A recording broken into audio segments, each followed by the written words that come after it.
Hello and welcome to Mysteries of the Burrows. I am Ted Stonewall and these are my adventures. So sit back, find a comfortable chair, grab a spot of tea and listen to The Hayward farm theft.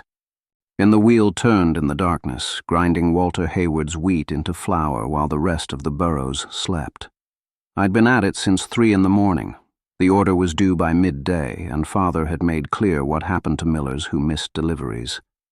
Not with words. He'd stopped using words for disappointment years ago. Just that look, the one that measured your failure to the quarter ounce and found you wanting. And the sacks piled up in the corner. I counted them as I worked. 14 finished, 6 to go. 200 pounds each, give or take 3 ounces for moisture variance. The rhythm helped. Scoop, pour, wait, collect. Scoop, pour, wait, collect. Numbers made sense. They balanced or they didn't. No ambiguity in a grain count. No interpretation required. Dawn crept through the mill windows, turning the flour dust golden. The sky was the color of overheated millstone, a dull, dangerous orange that promised dry heat the grain didn't need. We'd lose 2% moisture content by noon if the wind stayed easterly. I made a mental note to adjust the grinding pace accordingly. My mother used to describe sunrises to me when I was small, her voice soft in the early morning. She'd talk about beauty and wonder and the way light touched the world. I'd learned to translate her poetry into measurements, color temperature, humidity indicators, crop predictions. The poetry died with her. The measurements remained. The final sack filled just as the sun cleared the hills. 17 minutes ahead of schedule. I wiped flour from my hands, checked the weight on each sack, 200 pounds exactly, same as always, and loaded them onto the cart. 20 sacks, 4,000 pounds of flour. Walter Hayward's order, complete and correct to the ounce. A father emerged from the back room as I finished loading. He looked at the cart, counted the sacks, walked to the third one from the left and hefted it. His eyes narrowed, a fraction of a second, barely perceptible. 199 3/4? And he was right. I'd felt it too when I loaded it. A quarter-pound light, acceptable by any standard except his. The wheat was dry, Hayward's North Field, lost moisture in storage. And he grunted, set the sack down, walked back to check the water wheel bearing that had been giving us trouble. That was our conversation for the morning. More than usual, honestly. At least he hadn't made me repack it. I hitched old Bramble to the cart and set off for the Hayward farm, the weight discrepancy sitting in my mind like a splinter. The Hayward place sat on good land south of Burrow town, where the soil ran dark and the fields stretched green toward the horizon. A prosperous farm, well-maintained. The kind of place that showed competence in every fence post and furrow. I noticed things like that. The way a farm was kept told you about the family running it. Broken fences meant broken discipline. Weedy fields meant wandering attention.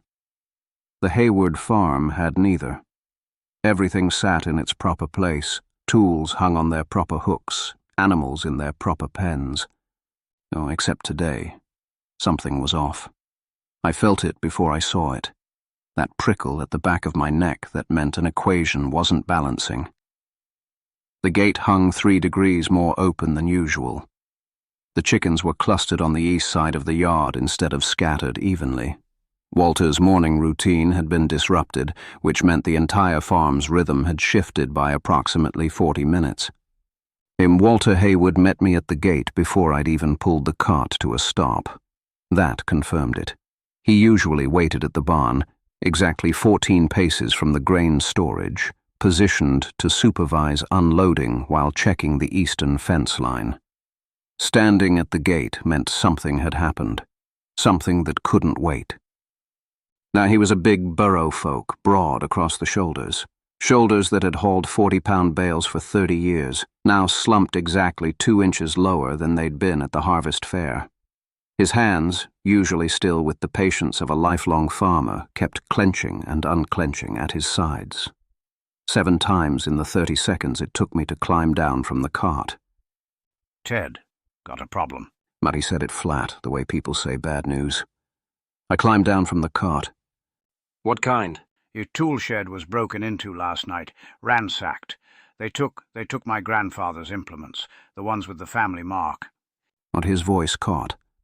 I knew those tools. Everyone in the Burrows knew them. Hayward implements had been passed down 4 generations, each piece stamped with a small H inside a wheat sheaf. Beautiful work, irreplaceable. Worth approximately 42 silver shillings at market, but the sentimental value pushed that figure into the incalculable. Show me. We walked toward the tool shed, leaving the flour cart by the barn. Halfway there, the farmhouse door opened and 2 figures emerged. The first was Robin Hayward, Walter's son. Late 20s, broad like his father but softer somehow, perhaps 15 pounds heavier than optimal working weight, distributed in the wrong places. He had the unfocused look of someone who'd had too much ale and not enough sleep. His eyes were bloodshot, the capillaries suggesting approximately 6 hours since his last drink. He shuffled toward us with his hands in his pockets and his eyes on the ground. And the second was a young woman I'd seen at market but never spoken to. She moved differently than her brother, purposeful, efficient, carrying a basket of eggs toward the house with the easy competence of someone who'd done the same task 1,000 times. 12 eggs in the basket by the way it balanced. She compensated for the weight automatically without thinking.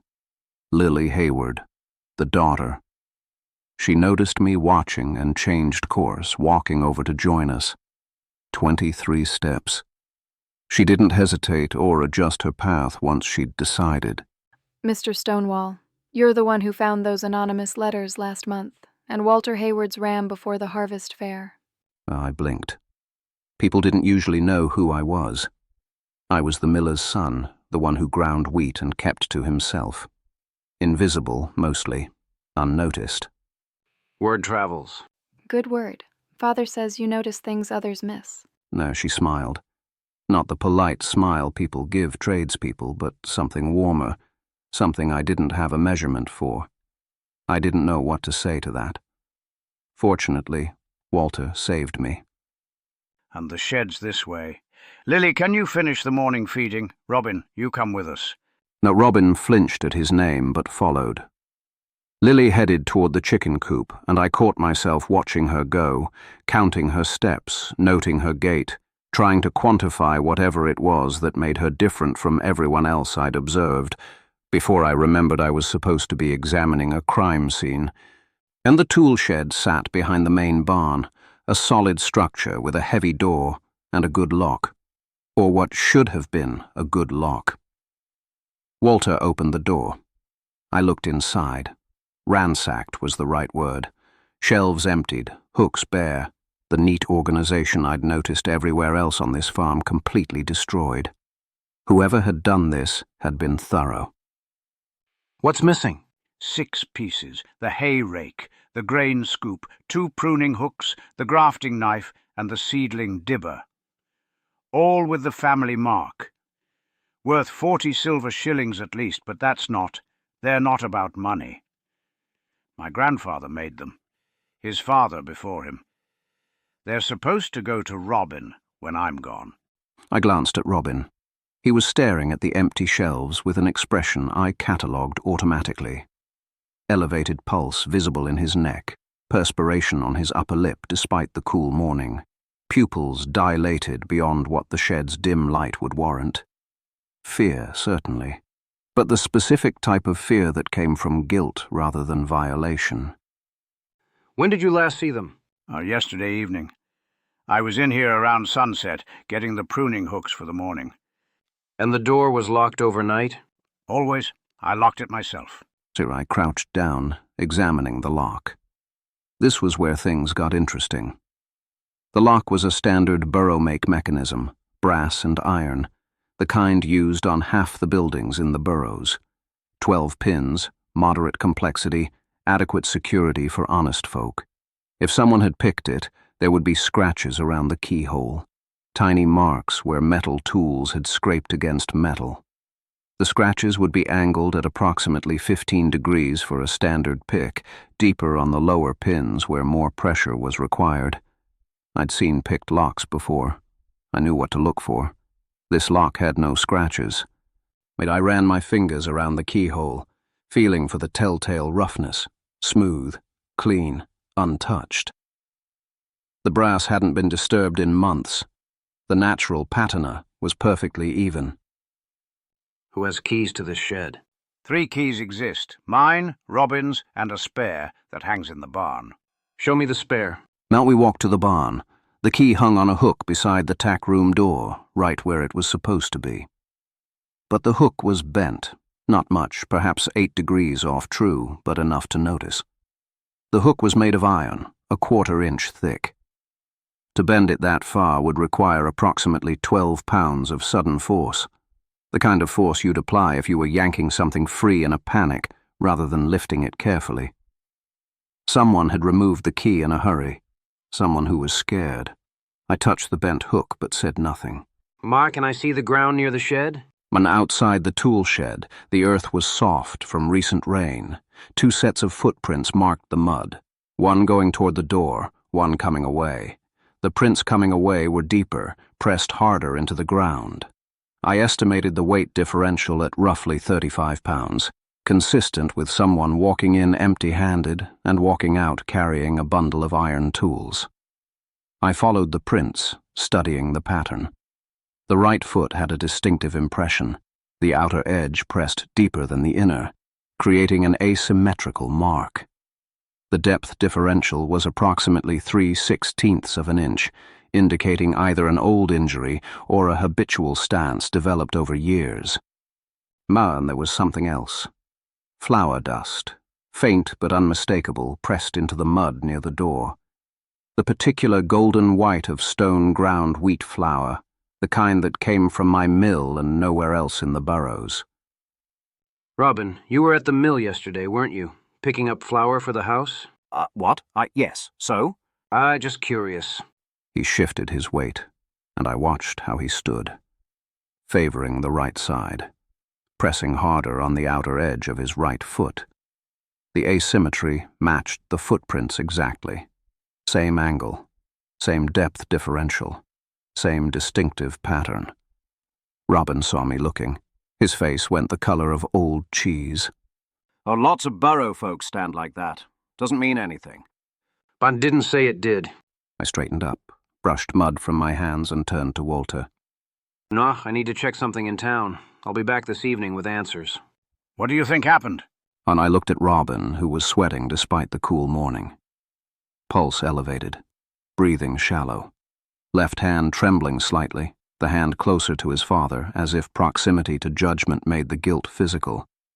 I think someone who knew this farm very well took those tools. Someone who knew where the key was kept. Someone who didn't have to pick the lock because they didn't need to. I didn't say more. Didn't need to. Walter's face hardened. Robin looked like he might be sick. This evening I'll have answers. And the Badger's den sat quiet in the midday lull, that dead hour between the morning regulars and the evening crowd. A few Burrow folk nursed ales in the corner, but mostly the place was empty. Perfect for asking questions you didn't want overheard. Oswald Kettlewell stood behind the bar, polishing glasses with a cloth that had seen better decades. He was a large Burrow folk with a red face and the permanent half-smile of someone who'd heard every secret in the Burrows and kept most of them. Oh, Ted Stonewall. Bit early for you. Not drinking, asking. His eyebrows rose. 3 millimeters. The precise amount that indicated genuine surprise rather than performed curiosity. Asking what? Robin Hayward. And the half-smile faded. His polishing slowed by approximately 2 strokes per second, the unconscious tell of someone weighing how much to reveal. Oswald was protective of his customers' secrets. It was part of what made the Badger's den work. But he also knew me, knew I didn't ask unless it mattered. What about him? He's been in trouble lately. I need to know what kind. Oswald glanced around the nearly empty room, lowered his voice. Gambling? Bad. Lost heavy to some Burrow folk from Salt Hollow about a week back. I had to cut him off from credit 3 nights ago. How heavy? On heavy enough he was begging. Heavy enough he looked scared. I've seen that look before. It's the look of someone who owes money to people who don't wait patiently. Anyone specific? A rough-looking fellow. Been in here twice, both times talking to Robin in the corner. Both times Robin looked worse after. Didn't catch a name. Didn't want to. And he picked up another glass, started polishing. I thought about the timeline. A week ago, Robin lost badly gambling. 3 nights ago, he was desperate for credit. Last night, the tools disappeared. Gambling debts had a way of growing, like mold in grain, invisible at first, then suddenly everywhere, consuming everything it touched. You ignored it, thought it would go away. It never went away. It just spread until there was nothing left worth saving. Thanks, Oswald. And Ted, Robin's not a bad lad, just stupid. Whatever you're thinking, remember that. And he stopped me before I could turn away. I will. And I left the badger's den and headed east, toward the edge of the Burrows where the lanes got narrower and the questions got fewer. Silas Murkwater dealt in things that needed to disappear. Silas's smile crouched at the end of a muddy path, half hidden by overgrown hedges. The round door was painted a faded blue that might once have been cheerful but now just looked tired. The brass knocker was tarnished green, approximately 18 months without polishing, suggesting either poverty or a deliberate attempt to appear less prosperous than he was. I knocked twice and waited. Footsteps inside, a pause of exactly 4 seconds, long enough to check a peephole and decide. Then the door cracked open. Stonewall, don't often see you here. Don't often need to come. What do you want? Information about some farm tools that came through yesterday. When the door started to close, I put my foot in the gap. I'm not here for Sheriff Thornhill. I'm here for the family. They want the tools back. They don't necessarily care who sold them. But the door stopped moving. Silas's eye appeared in the crack, studying me. His pupil was slightly dilated despite the bright daylight, a sign of heightened alertness, of calculations being made. How do I know you're not lying? Because if I wanted to involve the sheriffs, I wouldn't have come to your door first. I'd have let them come to your door with questions and warrants and all the unpleasantness that follows. A long pause, then the door opened wider. It's inside. Quick! And Silas Murkwater was all sharp angles. Thin face, thin hands, thin smile that never reached his eyes. His smile was cluttered with objects of questionable origin. Candlesticks, jewelry, tools, decorative items. I counted 17 things within arm's reach that had probably been reported stolen in the past year. The air smelled of old metal and secrets. He led me to a back room and shut the door. Farm tools, Hayward implements, family mark on each piece. They came through yesterday. And Silas considered lying. I could see him weighing it. His right hand moved unconsciously toward a collection of chisels on the workbench, the instinctive gesture of someone thinking about the merchandise in question. Then he caught himself and shrugged. Someone brought in some tools, good quality. I paid fair. Who? Young Burrow folk, nervous type. Couldn't stand still, kept looking over his shoulder. Smelled like the badger's den. Never seen him before. Stranger passing through. And he paused, his eyes flicking to the chisels again, the tell I'd been watching for. He was about to lie. That's not what your hands are telling me. What? Or you've touched those chisels 3 times since we started talking. You only do that when you're thinking about something you're trying not to say, and your pupils dilated when you said stranger, the same way they dilate when you're calculating a price you don't want to admit to. Silas stared at me for a long moment. Then, slowly, something like respect crept into his expression. You're an odd one, Stonewall. So I've been told. Who sold you the tools? And he sighed. Young Burrow folk, broad, soft hands, not a working Burrow folk, whatever he pretended. Had a funny walk, limped a bit on the right side. Was the distinctive gait, the uneven stance. You still have the tools? Most of them. Haven't moved them yet. You want them back, it'll cost what I paid. His eyes narrowed. How much? 15 silver shillings. And I did the math. Walter had offered me 5 shillings to investigate. The tools were worth 42 at market.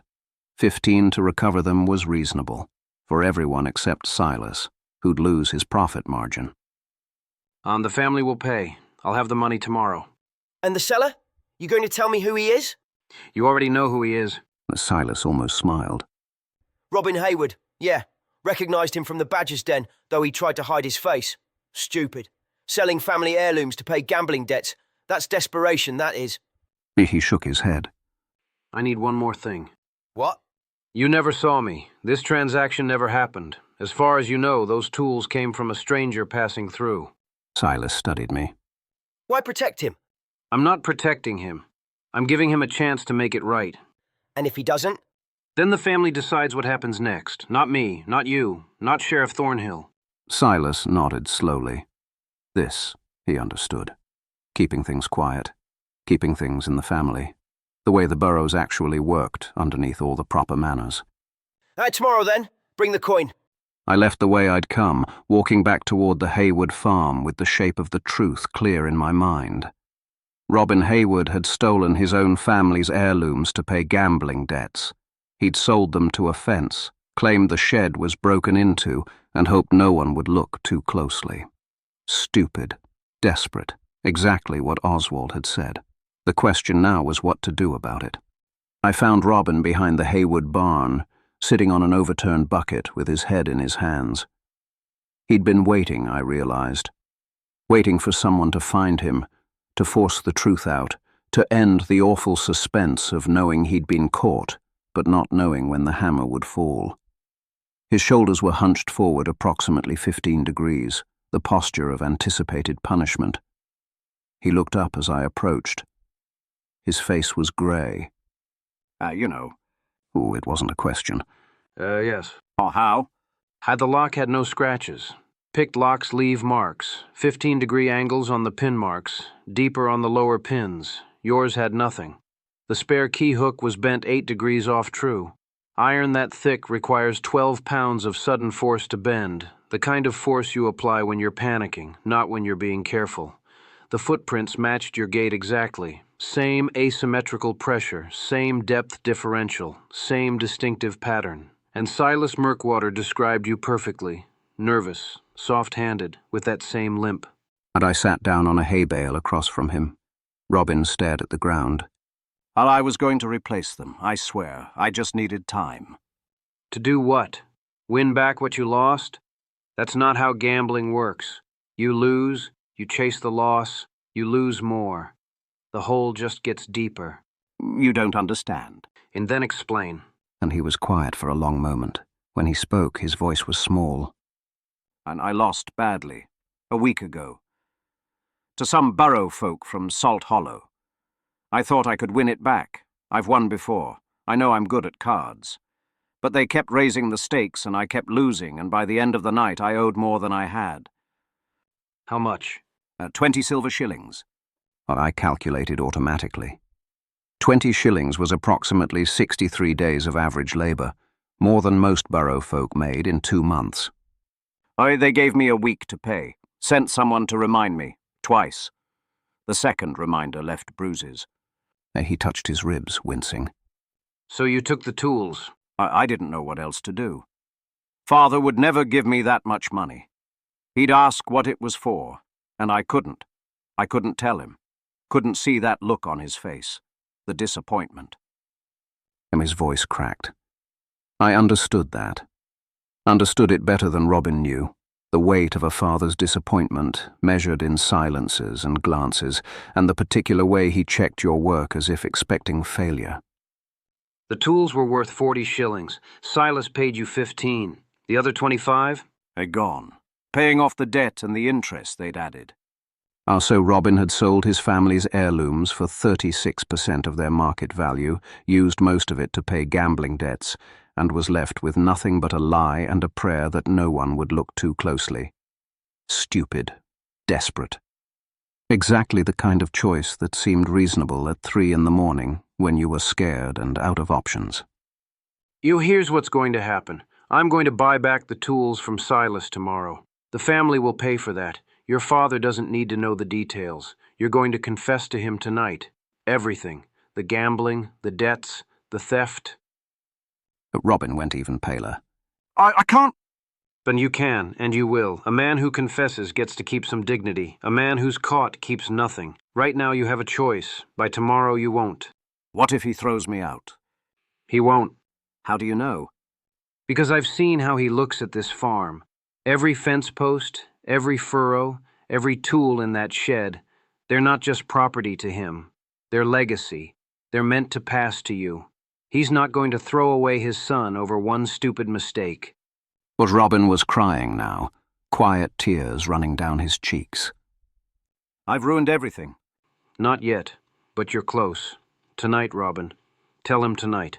I'll be back tomorrow with the tools and a story about tracking them to a traveling thief. No one else needs to know what really happened. Why? Why would you help me? I'm a thief. I stole from my own family. He looked up at me, bewildered.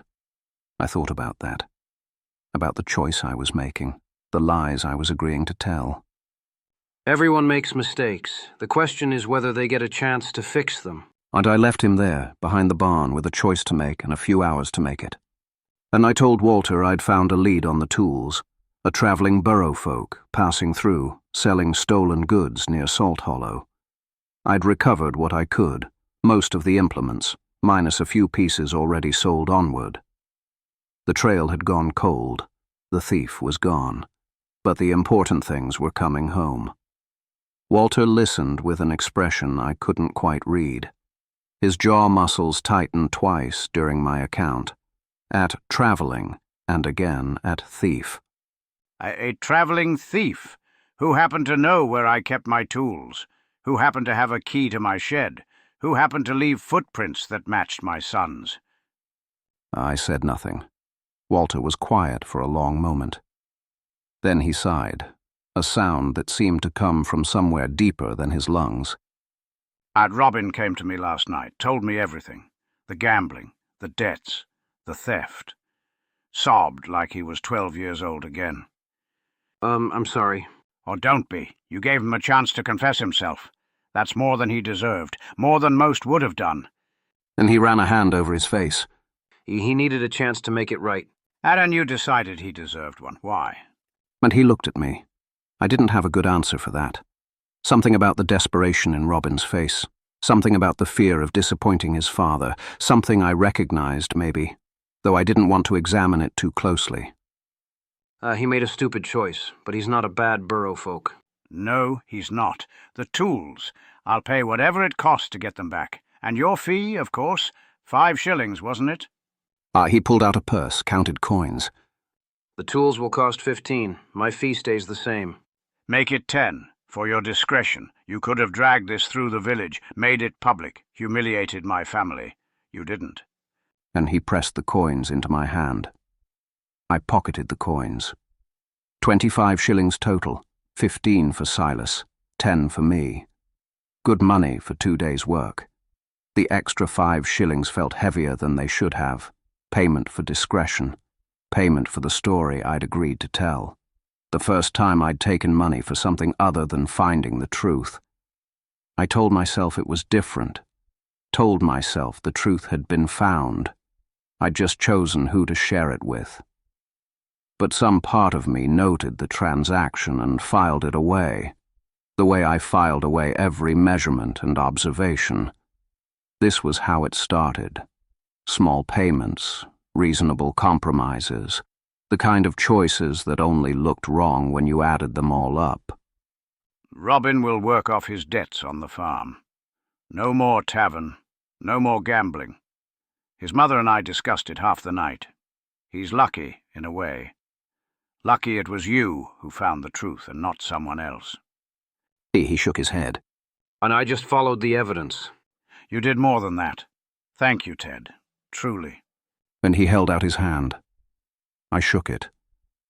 I nodded and turned to leave, the case closed, the payment made, everything wrapped up neat and proper. Then Lily Hayward came around the corner of the barn. She was carrying a basket of vegetables from the garden, her sleeves rolled up and dirt on her hands. She looked like she'd been working since dawn. Probably had been, with Robin in disgrace and the family in turmoil. Mr. Stonewall, I was hoping I'd catch you before you left.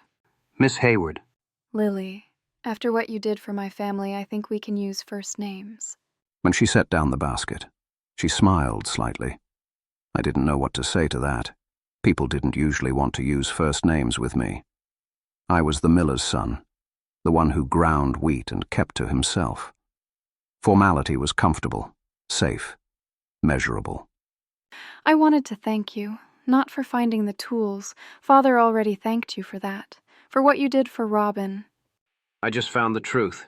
You did more than that. Father told me what happened, how you confronted Robin privately, gave him a chance to confess himself. You could have exposed him. You didn't. She stepped closer, and I catalogued automatically. The smell of garden soil and something else, something clean and green. The way her weight shifted forward slightly when she spoke. The exact angle of her head as she studied me. It wasn't my place to punish him. No, but it would have been easy. Most Burrow folk would have gone straight to Father, told him everything, let the pieces fall where they fell. No, she tilted her head, studying me the way I studied crime scenes, looking for details, for truth. I'm not most Burrow folk. No, you're not. You're kind, Ted Stonewall, whether you know it or not. She smiled again, and something in my chest did something strange. A flutter, like wings. I tried to measure it, pulse elevated by approximately 12 beats per minute, breathing pattern disrupted, a warmth spreading from my sternum that didn't correlate to ambient temperature. Kind. The word sat oddly in my mind. I wasn't kind, I was practical. I solved problems, fixed things, counted grain sacks, and balanced ledgers. Kindness required something I wasn't sure I had, something that couldn't be measured or calculated. Oh, I should go. The mill needs... Stay a moment, please. She touched my arm. Brief, light, barely there. I stayed. The touch had lasted 2.3 seconds. Brief enough to be casual, but her fingers had pressed with approximately 4 ounces of pressure, more than a polite gesture, less than urgency. I analyzed it the way I analyzed everything, trying to extract meaning from measurement. It didn't work. Some things couldn't be quantified. We stood in the afternoon sunlight, the sounds of the farm around us, chickens clucking, the distant low of cattle, wind in the wheat fields. Normal sounds, peaceful sounds, the kind of sounds that made you forget the world had sharp edges. Well, Robin's not a bad person. He's just lost. Has been for a while. Father's been too busy with the farm to notice, and Mother makes excuses for everything. I've watched him spiral for months, and didn't know how to help. Getting beaten by debt collectors has a way of clarifying things. So does getting caught. He's working in the fields right now. First honest day's work he's done in a year. Father's got him on fence repair. Hard labor, no shortcuts. Robin actually looked grateful. And she looked toward the house. Better than the alternative. Much better. You gave him that. A chance to find his way back. That matters, Ted. More than you know. When she turned back to me, I didn't know what to say. Words weren't something I was good at, especially words about feelings. Numbers I understood, measurements I trusted. But the warmth in Lily's voice, the way she looked at me like I was worth looking at, I had no formula for that. So I said nothing, which was probably a mistake but felt safer than trying to articulate whatever was happening in my chest. Lily seemed to understand. She smiled again. That warm smile, the one that wasn't polite or automatic but real, and stepped back. Yeah, I should let you go. The mill's waiting. Yes. But Ted? Yes? Come back sometime, not for a case, just to visit. I make good pie. She picked up her basket, vegetables shifting inside. She walked away before I could answer, which was probably fortunate because I had no idea what I would have said. I stood there for a long moment, watching her disappear around the corner of the farmhouse, trying to measure what I was feeling and failing completely. Then I walked home. Then I took the long way. The lane wound past the Hayward fields, where the wheat was starting to turn gold and the evening light made everything glow. The color temperature was approximately 3200 Kelvin, the warm amber of late afternoon that photographers in larger cities apparently paid good money to capture. I didn't usually think in terms of beauty, but something about the evening made me want to try. And I didn't usually stop, didn't usually take the long way. The mill was waiting, always waiting, and Father would want to know about the delivery and the payment and whatever else needed doing before dark. But today I walked slowly, thinking about Lily Hayward. She'd touched my arm. Twice. The first time for 2.3 seconds, the second time for 4.1 seconds when she'd asked me to stay. I could still feel the ghost of the contact, a warmth on my sleeve that didn't match any thermal explanation. When was the last time someone had touched me like that? Not a handshake, not a business transaction, just touch, human contact, connection. I couldn't remember. Maybe never. Mother used to stroke my hair when I was small, but that was a lifetime ago. Father touched nothing except tools and ledgers. The customers who came to the mill kept their distance as I kept mine. Lily Hayward had touched my arm and called me kind, and I tried to analyze it. Her fingers had stayed on my sleeve for 4.1 seconds the second time, longer than a casual greeting, but was the pressure I'd felt concern or something else? Pity, perhaps. She felt sorry for the strange miller's son who didn't know how to talk to people. The thought should have stung. Instead, I found I didn't care what the reason was. She'd touched my arm. She'd smiled at me. She'd looked at me like I was worth seeing. Dangerous, I thought. Dangerous to want that. She was a farmer's daughter from a good family. I was the miller's son who ground wheat in the dark and kept to himself. Different worlds, different lives. The mathematics didn't work. But she'd invited me back, not for a case, just to visit, just to eat pie and talk and be something other than what I was. I reached the edge of the Hayward property and stopped.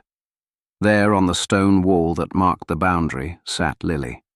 She had a book in her lap, though she wasn't reading. Her feet dangled over the edge, bare like all Burrow folk, and she was watching the sunset with an expression of quiet contentment. She hadn't seen me yet.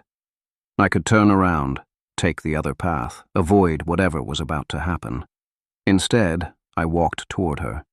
Mr. Stonewall, enjoying the evening? She looked up as I approached, and that smile appeared again. The warm one. Walking home. The long way? No, I didn't have an answer for that. She laughed, not at me, just at the awkwardness of it, and slid down from the wall.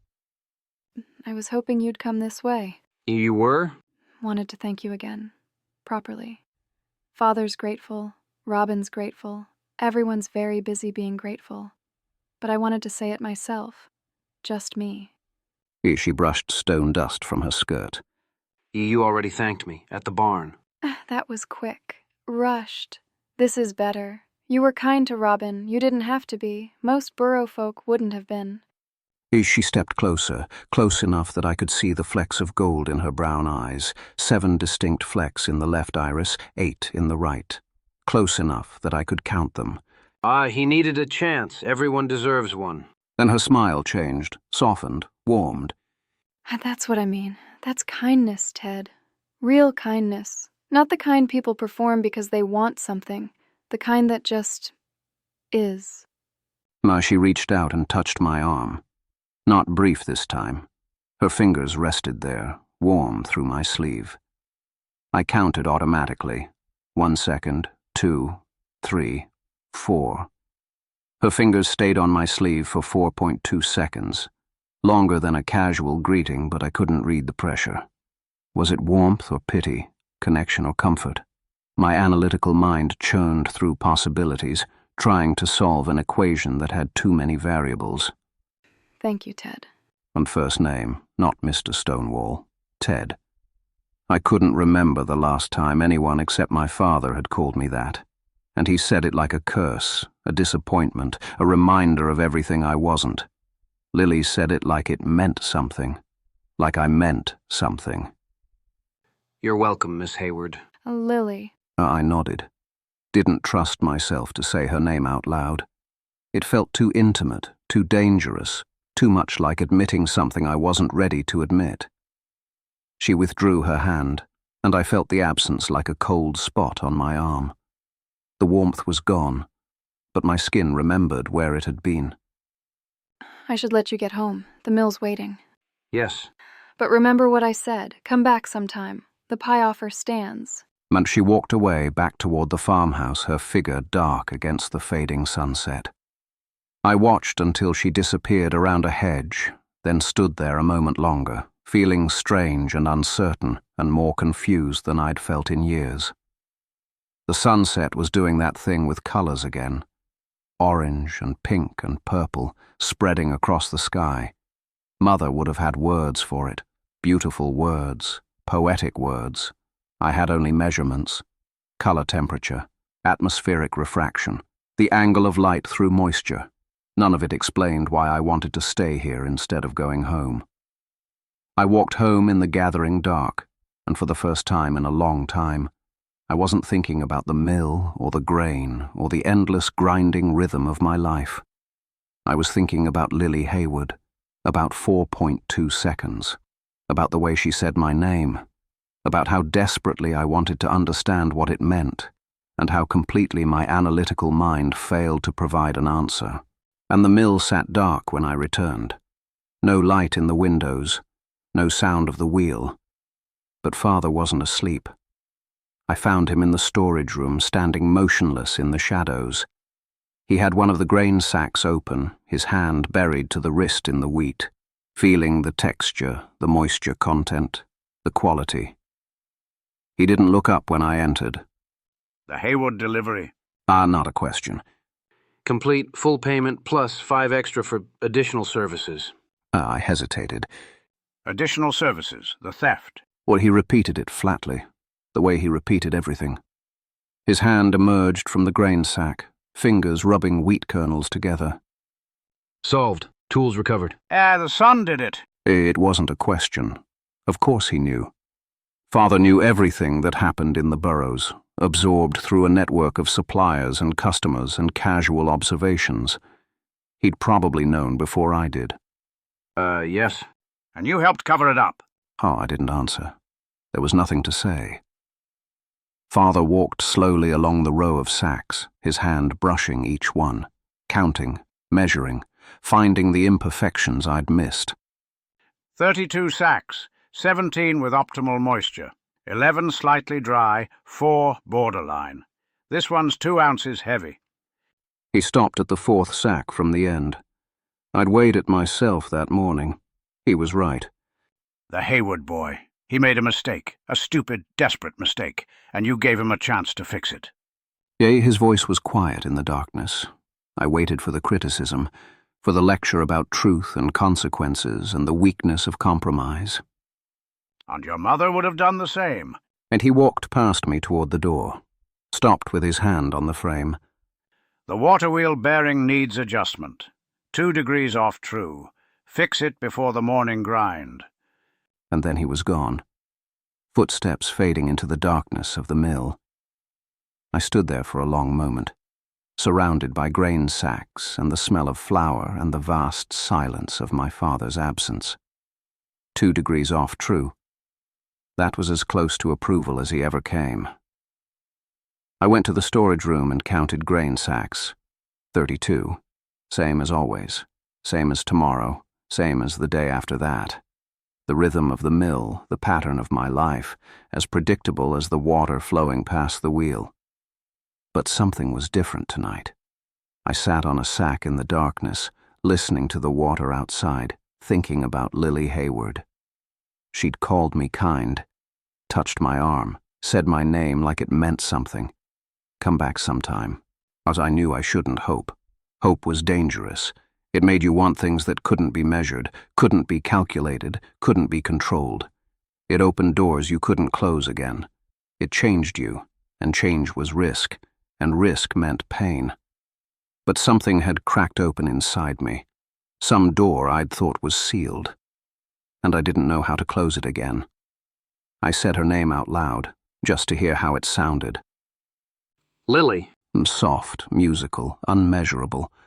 Lily. Only it sounded like the beginning of something. I didn't know what. Didn't know where it would lead. Didn't know if it would lead anywhere at all. But sitting there in the dark, surrounded by grain sacks and the smell of flour, I felt something I hadn't felt since my mother died. Hope, dangerous hope, foolish hope. The kind of hope that didn't survive calculation. The water kept flowing. The mill kept its silence. Tomorrow the wheel would turn again and the grinding would begin and everything would be the same as it always was. The wheel would turn, the grain would grind, the equations would balance or they wouldn't. And I would be here, in the dark, measuring everything except the one thing that mattered. I thought about Lily's smile, about 4.2 seconds, about the way hope felt like a wound that hadn't learned to hurt yet. The mill waited. The grain waited. The life I'd built waited, predictable, measurable, safe. I waited too, though I didn't know what for. That's how it began. Thank you for listening to my stories. If you have enjoyed this, please make sure you like and subscribe and come back later for another installment for the Oddment House mystery.